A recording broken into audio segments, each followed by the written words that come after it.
మీకు ఒక చరిత్ర మీకు చెప్పే ప్రయత్నం చేస్తాను. 1952వ సంవత్సరంలో 1952వ సంవత్సరంలో ప్రపంచంలో ఫేమస్ స్విమ్మర్ అంటే ఈత కొట్టి ఆ పోటీల్లో పాలు పంచుకునేటువంటి ఆమె పేరు ఫ్లోరినా చద్విక్. అమెరికా దేశానికి చెందినటువంటి అమ్మాయి. యవ్వన జీవితం నుంచే ఆమెకి స్విమ్మింగ్ చేయడం అంటే, ఈత కొట్టడం అంటే చాలా ఇష్టం. కాబట్టి అనేక పోటీల్లో అనేకమైనటువంటి గోల్డ్ మెడల్స్ అనేవి ఈమె పొందుకోగలిగింది.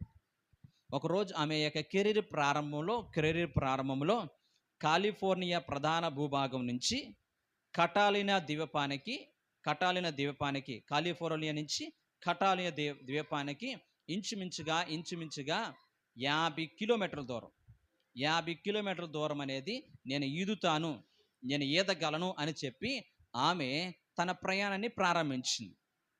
ఈత కొట్టడం ప్రారంభించింది. అందరూ అనుకున్నారు సాధ్యమా ఇది?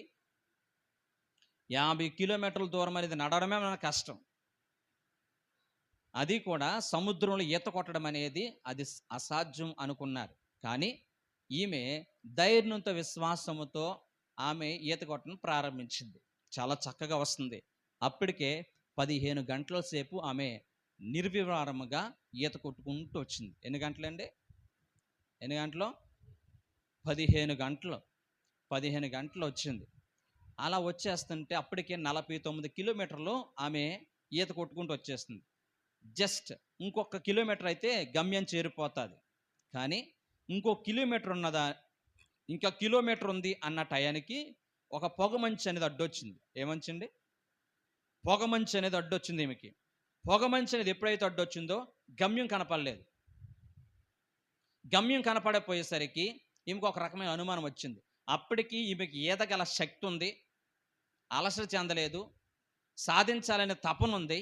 కానీ ఎప్పుడైతే గమ్యం కనపడతలేదో, ఎప్పుడైతే ఒడ్డు కనపడతలేదో, ఎప్పుడైతే డెస్టినేషన్ కనపడతలేదో అటు ఇటు చూసుకుంది.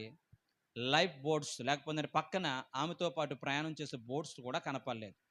అప్పుడు ఈమె అనుకుంది, నేను ఒంటరిని అయిపోయాను, బహుశా ఇంకా నేను గమ్యం చేరాలంటే ఇంకా చాలా గంటలు ప్రయాణం చేయలేము, నా వల్ల కాదని చెప్పేసి ఆమె పోటీలోంచి తప్పుకుంది, ఓడిపోయింది. ఎన్ని కిలోమీటర్లు? Just 1 kilometre. ఎన్ని గంటలు ఈత కొట్టింది? 15 గంటలు ఈత కొట్టింది. ఆమె గమ్యం చేరపోవడానికి కారణం తెలుసా? నిరీక్షణ కోల్పోయింది. ఏం కోల్పోయింది? ఆశ కోల్పోయింది. హోప్ అనేది విడిచిపెట్టేసింది. ఎందుకు ఆశ కోల్పోయిందంటే గమ్యం కనపడలేదు. ఈ రోజున నీ జీవితం, నా జీవితంలో కూడా సాతానుడు వాడికి ఉన్నటువంటి ఉన్నతమైన ఆశయం ఏంటో తెలుసా? నీకు గమ్యం కనపడకుండా చెయ్యాలి.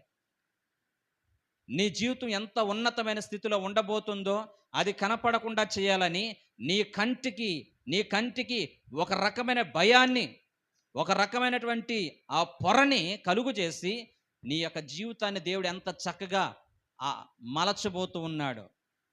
నీ పిల్లలను దేవుడు ఎంత ఉన్నతమైన స్థితిలో ఉంచబోతున్నాడు. నీ భర్తను దేవుడు ఎంత ఉన్నతమైన స్థితిలో నిలబెట్టబోతూ ఉన్నాడు. నీ కుటుంబాన్ని, బంధువులందరికంటే ఎంత ఉన్నతమైన స్థితిలో ఉంచబోతున్నాడో, ఈ శ్రమల్లోంచి దేవుడు ఎలా విడిపించబోతున్నాడో, గమ్యం నీకు దగ్గరగా ఉందని చెప్పి ఈ యొక్క నువ్వు ఎదురు చూడవలసిన నిన్ను నిరీక్షణ కోల్పోయేటట్లుగా గమ్యం కనపడకుండా చేస్తాడు సాతానుడు. ఈమె విషయంలో అదే జరిగింది. ఓడిపోయింది. తర్వాత చాలా బాధపడింది. ఈమెలో ఒక రకమైన కసి వచ్చింది. అరే, ఇంత కష్టపడి 1 కిలోమీటర్ దూరంలో నేను కోల్పోయానా, నేను సాధించాలి అని చెప్పి మరలా తను ధైర్యపరుచుకుని తర్వాత కాలంలో, అప్పటికే శీతాకాలం వచ్చేస్తుంది, అదే సముద్రంలో ఈ యొక్క టెంపరేచర్ ఎంత ఉందో తెలుసండి? -డిగ్రీలోకి వెళ్ళిపోయింది. అంటే గడ్డ కట్టేస్తుంది చలి. అటువంటి సముద్రంలో సునాయాసంగా ఈదేసింది ఆమె. చాలా సునాయాసంగా ఇది 2 నెలల తర్వాత ఆమె ఉన్నతమైన పథకాన్ని సాధించగలిగింది. ఎందుకో తెలుసా? తనకు అర్థమైంది గమ్యం ఉందని. తనకు తెలిసింది ఇంతకుముందు చేసిన మిస్టేక్ ఏంటో. ఈ రోజున చక్కగా ఈదుకుంటూ ఆ భయంకర చలిలో వెళ్ళి ఈదుకుంటూ ఆమె ఉన్నతమైన స్థితిలో ఆమె ఉండగలిగింది. ఆ తర్వాత కాలంలో ఇంగ్లాండ్ దేశం నుంచి ఫ్రాన్స్ దేశానికి, ఫ్రాన్స్ దేశం నుంచి ఇంగ్లాండ్ దేశానికి అనేక పర్యాయాలు ఆమె ఈజీగా ఈదుకుంటూ వెళ్ళగలిగిందంటే కారణం తెలుసా? ఆమెకు అర్థమైపోయింది నా డెస్టినేషన్ అనేది చాలా దగ్గరగా ఉంది. నా గమ్యం అనేది చాలా దగ్గరగా ఉంది అని చెప్పి ఎప్పుడైతే ఆమె విశ్వసించిందో, నమ్మిందో, తన జీవిత ప్రయాణం అనేది చాలా సునాయాసంగా గడిచింది. దేవుని వాక్యాన్ని ప్రేమిలారా, ఈ వాక్యం నీ హృదయంలో భద్రపరుచుకున్నట్లయితే గనక ఎప్పుడు కూడా ఇప్పుడున్న స్థితిని బట్టి, ఇప్పుడున్న పరిస్థితిని బట్టి, ఇప్పుడున్న స్థితిగతులను బట్టి, నా జీవితం ఇంతే, నా తలరాత ఇంతే, నన్ను ఎవడు బాగు చేయలేడు, నా జీవితంలో ఇంత మంచి రోజులు చూడలేనని చెప్పి నీకు నీవుగా నీ జీవితాన్ని ఒక నిర్ణయానికి రావద్దు. దేవుడు ఇక్కడ కూర్చున్న ప్రతి ఒక్కరి పట్ల ఉన్నతమైన ప్రణాళిక కలిగి ఉన్నాడు. ఉన్నతమైన ఉద్దేశాలు కలిగి ఉన్నాడు.